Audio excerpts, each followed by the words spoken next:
మేము ఎక్కడ పోయినా, కమిషన్ ఎక్కడ పోయినా పిల్లల సంగతి ఏమిటి? ఆ ఊరికి వెళ్ళినప్పుడు ఊర్లలో కూడా వెళ్ళి, ఆ ఊర్లో 3 ఏండ్ల పాప చిన్న బ్యాగ్ తీసుకొని బస్సులో వెళ్ళి 15 కిలోమీటర్లు ఎల్‌కేజీకి పోతుంది.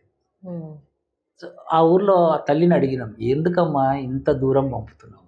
హ్మ్. "సార్ ఊర్లో ప్రభుత్వ బడిలో ఎల్‌కేజీ లేదు. హ్మ్. నేను కూలికి పోతా.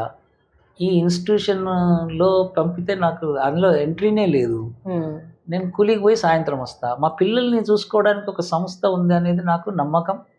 ఆ స్కూల్‌కి పంపిస్తున్నా. ఓకే. 7 గంటలకొచ్చి." సో, ఇట్లా అంటే చిన్న చిన్న విషయాలను పిల్లలు ఎంత ఇబ్బంది పడుతుండ్రు, ఎంత బ్యాగులు మోస్తుండ్రు, హ్మ్. ఎందుకు పోవాలి అంత దూరం అనే హ్మ్. ఒక ఆలోచన నుంచి మొదలైతే ఇంటర్మీడియేట్ 10థ్ తర్వాత అమ్మాయిలు హ్మ్. డ్రాప్ కావడం, బాల్య వివాహాలు, స్కూల్ దూరంగా ఉండడం, ఉంటే ప్రైవేట్ ఉండడం. ఇది తెలంగాణ పరిస్థితి. సో, ఈ అన్నిటిని చూస్తే ఒక 60%, 65% పిల్లలు ప్రైవేట్‌కి పోతున్నారు. ఓకే. అండ్ ఒక 35% గవర్నమెంట్ స్కూల్స్‌లో ఉన్నారు.